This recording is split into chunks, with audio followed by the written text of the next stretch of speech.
The Cayman Islands Chamber of Commerce Pension Plan. We're here for you. As a member of the Chamber Pension Plan, depending on your age, you are invested in one of our 6 life cycle funds, each with a different investment allocation and level of risk. But did you know you have the option of choosing a different fund than what you were originally enrolled in? If you are looking for less risk, simply advise your employer to reallocate your contributions. Remember that pensions are for the long term, designed to maximize your retirement funds. If you have any questions with regards to the fund you are currently in or why you might want to change, please contact us at 745-7630 or admin@pensions.ky. The Chamber Pension Plan. We're here for you. Money Sense is brought to you by the Chamber Pension Plan. For further information, visit chamberpension.ky.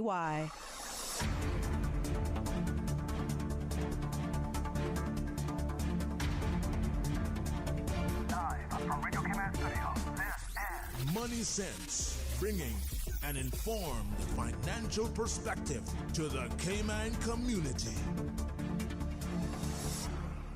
A very good morning and warm welcome to Money Sense. I'm Simon Cawdery, your host, and I'm delighted to be interviewing John Sitilides this morning. John joins us on location from the Royal Fidelity CEO Conference and has joined us from Washington, D.C., where he is principal at Trilogy Advisors, LLC, which specializes in US government relations, geopolitical risk, and international affairs. There's an awful lot more to John's CV than just this, but as we go through our conversation, I'm sure our listeners will understand exactly what it is John does through his information that he's going to give us. So John, a very good morning and welcome to Cayman. Well, good morning, Simon. Great to be here with you and your audience. Well, it's a pleasure to have you. I'm a little worried as to where this conversation as a show is going to go because I'm worried you're going to tell us some bad news about the world. So let me start off then perhaps with my first question, which is, we all pay attention to the news, whether it be the printed press, the media, the television, the radio, but they tell us what they want us to hear. What do you think we as investors and as humans in society should be more aware of that we're not aware of? Thank you for that thoughtful question. Because my specialization is in geopolitical risk, yes, we do talk about many issues that are quite unnerving to audiences. One of the things that I seek to highlight in all of my products and services and here with this engagement here in Cayman is that we are living in the most prosperous times in all of human history. There has never been a better time to be a human being than in June of 2022. And this is in terms of material progress, in terms of technological progress, in terms of the comforts that modern life affords to those of us who are privileged and fortunate to live in advanced industrial economies, and also now the opportunities for people in poorer parts of the world to advance their well-being, to advance their prosperity, and to join the middle class in a way that was utterly inconceivable to the vast mass of humanity as recently as 30 or 40 years ago. So we've gone through an utter transformation of human progress in just the last several decades. And because we're dealing with an avalanche of sort of high-risk news and information from around the world, we tend to overlook the fact that while we're dealing with all of these situations and managing them as effectively as we can, we're living in fantastic times. And ideally, if we continue to manage our situations and our crises effectively, even greater times ahead for even more people than ever in human history. Do you think because of the wealth that we all have accumulated as society, as individuals, do you think that's made us complacent of the risks that are out there and that we've gone into our own little cocoon and say, it's okay for me, therefore it must be okay for everyone else? There is a danger to that. And I can't quantify it in any meaningful way. Much of this is intuitive, but there is a sense that as any society becomes more affluent, it can become more complacent. It can even elevate those aspects of decadence that were once reserved for the margins of society and incorporate them into the center of society, while adversaries that are directed by more authoritarian regimes and have a sharper focus on their longer-term strategic interests are able to exploit these weaknesses, especially in Western societies, in ways that can be very deleterious to our well-being in the long run. So we do have that danger there, but again, it balances out with the fact that we are living in more prosperous and healthier and, generally speaking, happier times. Again, materially, doesn't necessarily spill over into the spiritual or into the cultural. But I think also as important is the fact that because the mark of humanity has been to live in generally abject poverty until about 200 years ago, almost the entire human race lived utterly poor until about the late 1700s and early 1800s. And now we see the rise of poorer societies into more affluent middle-class lifestyles, exemplified by China and the astonishing rise of Chinese society, so that you have half the country that is now enjoying a relatively affluent, comfortable middle-class lifestyle. Of course, that means there are still 600 to 700 million Chinese people who live in abject poverty, as does most of Africa and large segments of South Asia and Latin America. But we have these opportunities that were unheralded, underassessed, and underappreciated today. But we do need to be careful that we are not self-centered and remain largely focused on our own continued well-being, and see how we continue to share that prosperity and technological and material progress with as many of our fellow men and women around the world as possible. Now, you mentioned there that there's been this rise in prosperity of China, and it's noticeable in the media, particularly in the North American media, how that comes with some sort of antagonism. It comes with an angst, a nervousness. Why is that then? Why is the media so angst? Or is it, maybe it's not the media, maybe it's the political class, maybe it's the governing class. What is that angst about China? What's so bad about China's growth? There is nothing inherently bad about China's growth. The problem with China is the style of governance. That's the issue. So we in the United States and in what I would posit is the global West, we live in democratic societies. Different degrees of democratic freedoms and individual liberties and respect for human dignity, but essentially aspiring to and adhering to democratic values, as we would consider to be relatively universal. Unfortunately, there are authoritarian regimes that see the human condition very differently. They don't believe in democracy. They don't believe that individuals should have any significant say in their own well-being, and they are very willing to sacrifice the individual dignity and the rights of the individual for the sake of the state or the apparatus that advances the state interest. When we talk about China, we're talking about two Chinas. There's the Chinese people, Chinese society, Chinese culture, that is the inheritor of a grand civilization that dates back 4,000 years, and there's the Chinese Communist Party. That is really an offshoot of Marxist-Leninist thinking of the last 170 years, and genuinely speaking, more rigidly Leninist and Marxist, right? It once was Marxist under Mao Zedong, and then that was abandoned by Deng Xiaoping, who realized that the road to Chinese greatness, the resurgence of Chinese economic might, would not come with Marxism, but would come with Western-style capitalism, but under a rigidly Leninist party control system. So the party has made very clear in China that it controls everything. Society, education, military, economy, nothing escapes the surveilling eye of the Chinese Communist Party in China.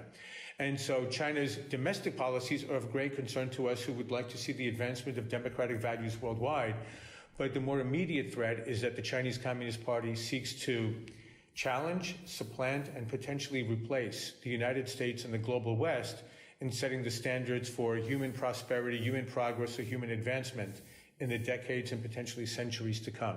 And that is a very different world vision than what we and our fellow allies and partners in the West believe is best for sort of the common aspirations of humanity. And I would break it down into a very simple question. Would most countries around the world rather thrive in a system that is patrolled and led and guided by democratic Western values, even where there's significant disagreement as to how those are adhered to and implemented, or one that is guided by the Chinese Communist Party authoritarian data and digital surveillance system that essentially sacrifices the individual for the sake of the party? So one of the questions that I think leads from this, and a lot of the dialogue that happens in this sphere, surrounds the question of bringing China into the global community and integrate China into what this democratic history of the West has, although it's a short history, one should recognize that. But bring China into that regime and it will become more part of it. Do you subscribe to that, or do you think that's wishful thinking? Well, it's not a matter of whether I subscribe to it. I think that's pretty much been taken to task over the last 10 to 15 years, especially since the rise of Xi Jinping to power in 2012. I think he made very clear that he would be replacing the policies of his predecessors who led China under a hide your capabilities, bide your time strategy of just continuing to grow China's economic power. And he instead complemented China's economic rise with a far more aggressive and sometimes belligerent foreign policy, as we saw with the attacks on the Indian forces along the China-India border in the winter of 2020, as we see with the usurpation of neighboring sovereign rights in the South China Sea, as we see with the challenge over Japan's Senkaku Islands in the East China Sea, as we see with the open threats against Taiwan, as we see with the trade boycotts against Australia, and open declarations of what we call wolf warrior diplomacy against Western targets for statements that do not adhere to the vision of the Chinese Communist Party. So this is all very problematic, largely emanating from China. And so I think almost every objective observer has been dispelled from the notion that China would become a responsible stakeholder in a Western-led system. And what we've come to realize is that China was serious when it started saying publicly 20 years ago that it intended to help create a different world order, and we just didn't take it very seriously. I would also posit that there's probably no precedent in at least modern diplomatic history of a global leader such as the United States willingly enabling the rise to power of a potential peer competitor, as we did with China. And so in many ways, looking backwards now, in retrospect, not Monday morning quarterbacking, this may have been the most colossal strategic blunder of any great power in modern diplomatic history, that of the United States and its Western partners in embracing China for World Trade Organization membership without ensuring that China would comply with every single letter, not just spirit, of WTO guidelines and regulations, which China has violated with relative impunity over the 20-plus years it's been a member of the WTO. So that blunder has been committed. You can't reverse that. China is now able to enjoy World Trade Organization membership. It's the number 2 economy in the world, potentially to become the number 1 economy of the world, and yet it still gets to call itself a developing economy with all of the trade and commercial benefits that provides to a country that may soon overtake the United States. So it's a little bit of a bizarre situation that the West has enabled for itself and for China. We can't undo it, but we can look to see where we can take measures together to slow the increasing economic advance of China in ways that could be increasingly deleterious to the global rules-based trading system. Now, the Chinese president is soon up for the end of his theoretical term. Mm-hmm. He's talked about extending that for who knows how long. Do you think the risks associated with that extension heighten the possibility of bad things happening because he needs to show strength and force of character at home? There's it's a face-based society. You've got to maintain face. Do you think that risks creating problems that have hitherto been perhaps hidden under the carpet, whether it be Taiwan, whether it be enabling Russia or whatever else it might be? That's a question that I think is very important when we assess what the options are for China-Taiwan relations in the next several months, literally, in the lead up to the fall Party Congress in Beijing. There was a fear, and I think that's abated somewhat, but I don't want to be too cocksure these days. I think many of us were surprised by Russia's invasion of Ukraine as well back in February, that to whatever degree China might have been considering an invasion of Taiwan prior to the Party Congress with the belief that Taiwan could be won over in a matter of days, essentially a fait accompli. That would be a great source of achievement by Xi Jinping and essentially ensuring a successful achievement of a third term. It would result in an anointment almost, wouldn't it? Very well said. So I think there's been a serious recalculation in Beijing, given what's happened in Ukraine, both in terms of the performance of the Russian military and the ability of the NATO alliance to come together relatively rapidly after the invasion to respond to Russia's invasion, to question whether or not it would be wise to withhold any type of sort of serious military operations versus Taiwan, when there's really no urgency to do so either way. And most military strategists will look at the situation in the Taiwan Straits objectively and state that China probably will retain a military superiority over Taiwan for the next 3 to 5 years. But the question will be, how quickly and how effectively will the United States and other allies arm Taiwan to be able to undertake an effective deterrent capability, what we call the porcupine strategy of making any potential invasion of Taiwan extraordinarily painful for China and so potentially dangerous for the Chinese military that it could lead to a collapse of support among Chinese citizens for the Chinese Communist Party, which is the number one priority for Communist Party officials, to maintain hold on power in Beijing. All other issues will either be sacrificed or delayed to ensure that hold on power is maintained. In a strange way, then, what Russia has done in Ukraine may create a period of extended calm, an unexpected calm associated with Taiwan, precisely so the president can get his extension then. Well, I don't know if it's necessarily going to be calm. It could be the avoidance of kinetic military operations, but we could actually see an escalation of sort of gray area hybrid tactics by China against Taiwan, so that they don't give the false impression to Chinese nationalists that China is sort of retreating on the Taiwan issue. I think one of the problems is with all of the Chinese media that have been exhorting a stronger line versus Taiwan, and especially any potential movement among Taiwanese parties towards independence.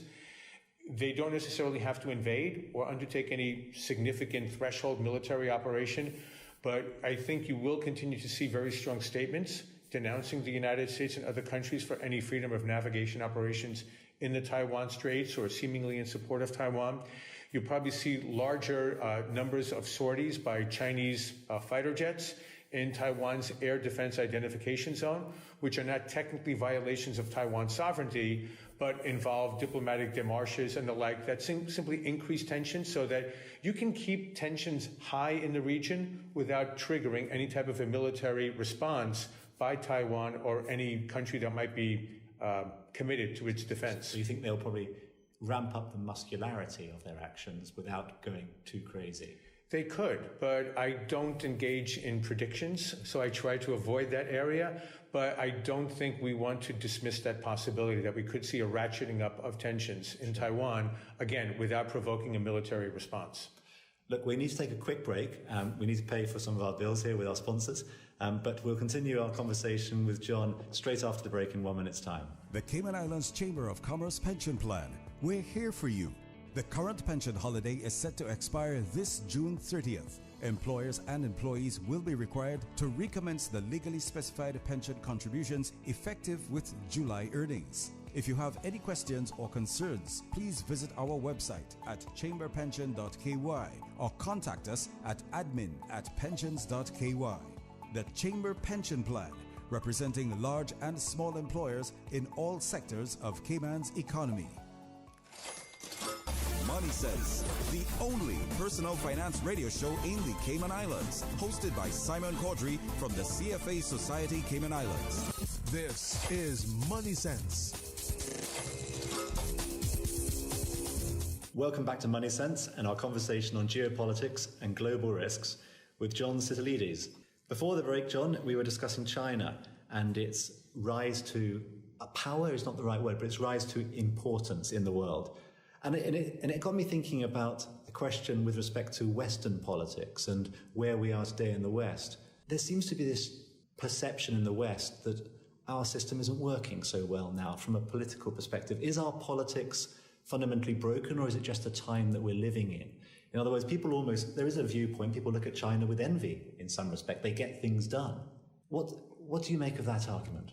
Well, one might argue that they get certain things done with great damage to their societal well-being. Look at the lockdowns in Shanghai and in Beijing of just the last several months, and the tremendous punishment that the Chinese people suffered for a zero COVID policy, not at a time where we were uncertain about the impacts of the virus, as took place 2.5 years ago, but at a time when the Omicron subvariants are relatively mild in their symptoms.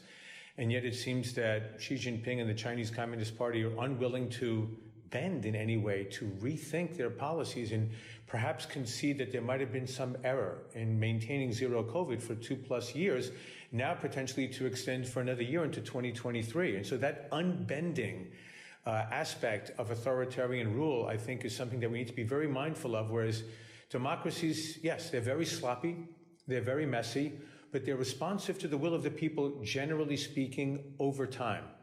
I think it was Winston Churchill or maybe some other great thinker who once said that democracy is the worst form of government except every other one. So in answering a question like that, I think the important question to ask is compared to what? So yes, we have a sense of brokenness in many Western democracies. The U.S. is going through a very disruptive period in terms of its domestic politics. I would say dating back to maybe the last 20 years. And much of this has to do with the era of globalization and the hollowing out of the American industrial heartland for the sake of free trade agreements that have brought tremendous economic benefits to the vast majority of Americans, and for that matter, for the vast majority of citizens in many advanced industrial countries, but at a cost. And so, as one great economist once said, there are no perfect solutions to any problems, whether they're economic or political or even military for that matter. There are only trade-offs. And so the trade-off that we accept in democracy is we will have periods of brokenness, we will have periods of more severe civil tensions within people and their party affiliations and the like. But over time, I believe we can rectify these and move on to greater periods of advancement, of prosperity. And again, to bring a little bit of a historical background to this, I was a child during the 1960s. But that was a period of almost unprecedented tumult in American domestic politics. And in the 1970s, that was a period of almost unprecedented American international geopolitical insecurity with the rise of the Soviet Union after the collapse of the Vietnam War policy of the United States. And that came to an end after the Soviets invaded Afghanistan, and then that led to a number of cascading problems for the Soviet Union until its demise in 1989. So a number of unforeseen circumstances, both domestically and internationally, can also affect the course of democratic directions.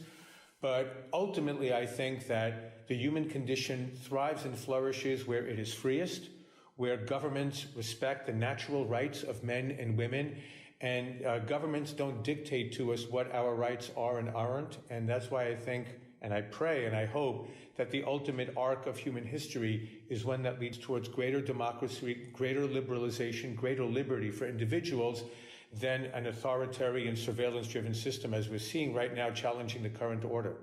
You brought up something there which I thought was interesting to follow up on. You talked about being a child of the 60s and the turmoil that happened in the 70s, Russia's rise, and obviously there's some news out there in the world about Russia at the moment. And rather than talk about Russia specifically in relation to what it's doing in Ukraine, I wanted to ask you a question in relation to the 70s when we had some issues with respect to the Cuban Missile Crisis, we had the Cold War. Do you think we're in a better situation today, nuclear war-wise, or the risks of that, than we were back in the 70s when things seemed really, really tense? Do you think that we're actually in a far calmer and safer place? Relatively speaking, in some ways we are. Recall that we were talking about open nuclear warfare through most of the 1950s as the U.S. and then the Soviet Union built up their nuclear arsenals.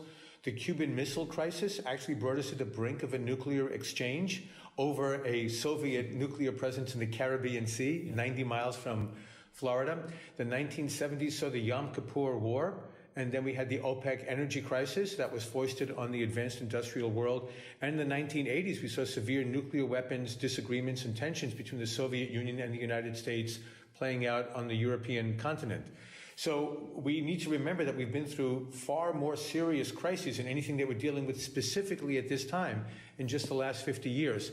But there are different aspects of the current situation that are unprecedented. And I would say first and foremost is that the U.S. now faces a challenge not from one great nuclear superpower, but two superpowers in different respects.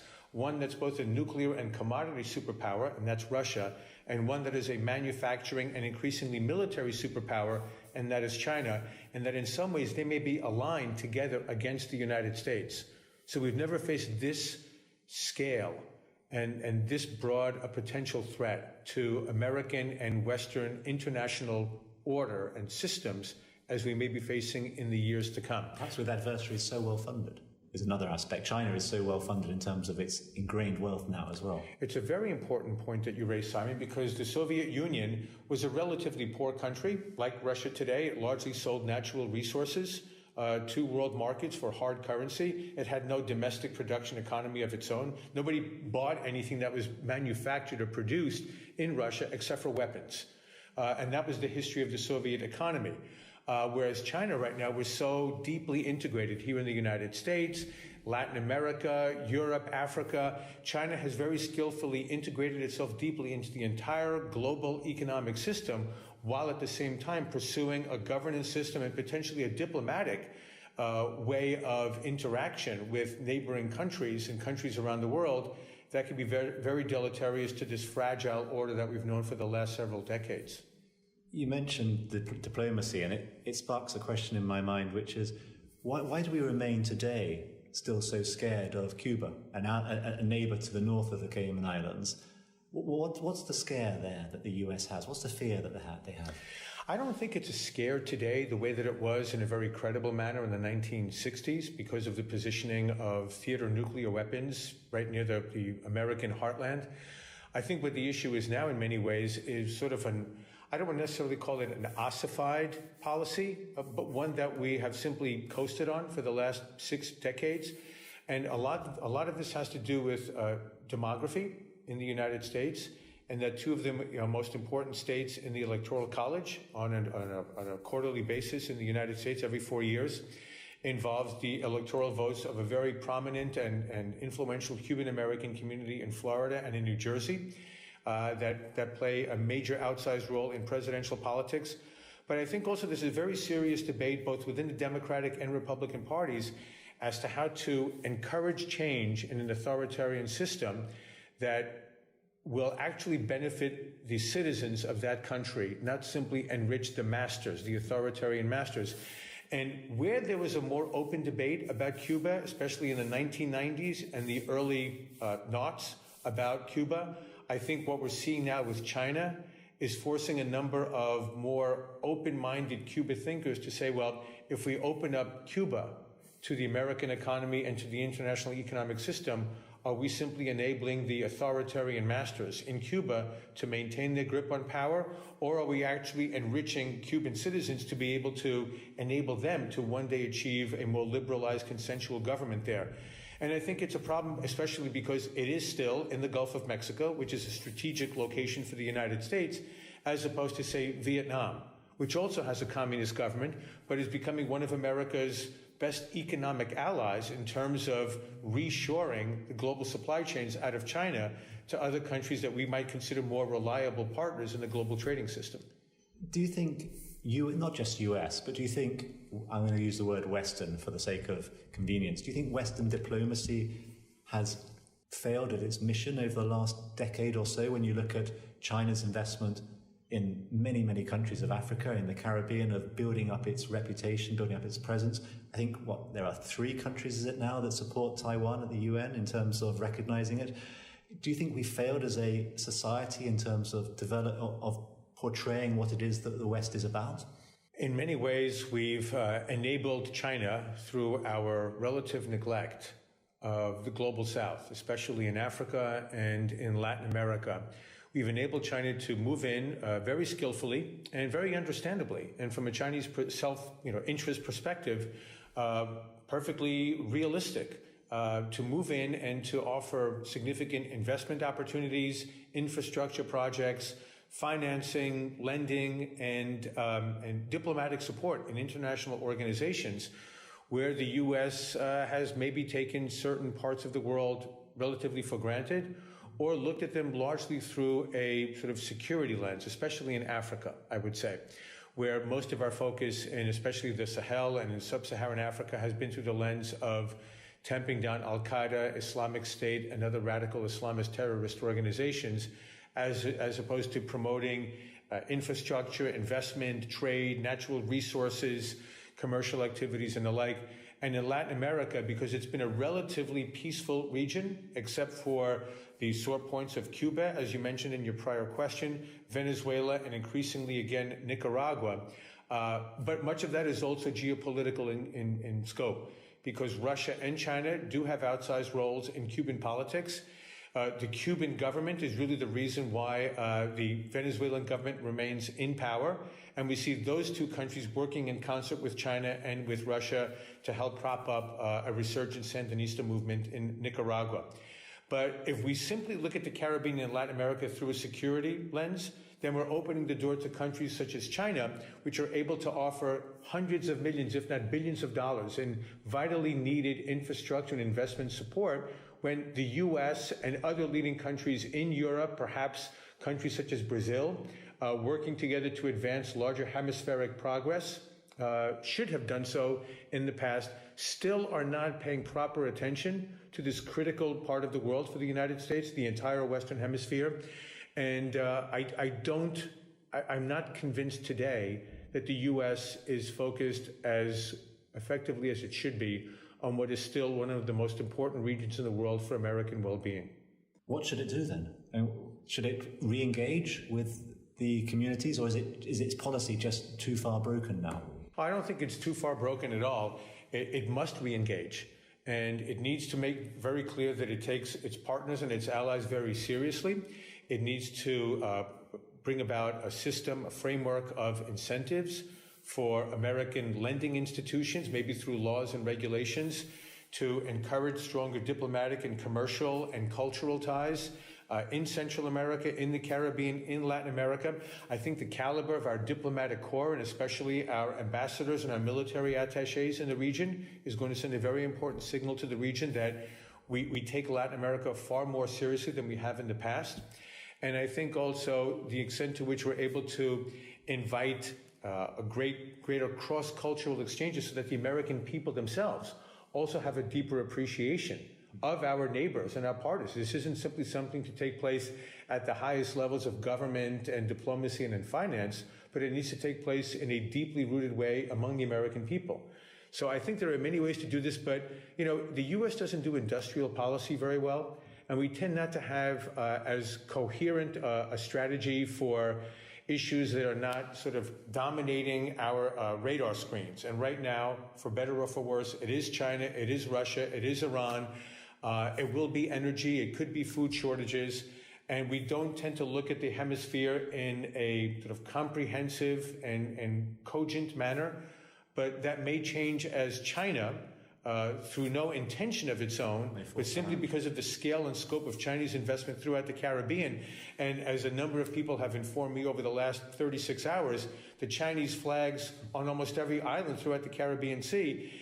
It won't be a Cuban Missile Crisis, hopefully, but it will be sort of a quasi-finance, investment, and diplomacy crisis that is taking place right next door. It's one that I'm hoping to be able to take back to Washington and to help to increase awareness of myself as well. Well, John, our time on this show is always at a premium, and unfortunately our time is up. It's been a most thought-provoking conversation. I sincerely thank you for joining us, and do hope you enjoy a little bit more good time here in the Cayman Islands. Well, thank you so much for having me, Sam, and I appreciate this opportunity. Absolute pleasure. A final note before we go is to remind our listeners that this show will be available as a podcast on the CFA Society Cayman Islands webpage and on YouTube, and encourage you, if you have a question or topic that you wish us to cover, to email us at moneysense@candw.ky or tweet us at moneysenseradio. With that, thank you once again, goodbye, and please do tune into Money Sense in 2 weeks' time.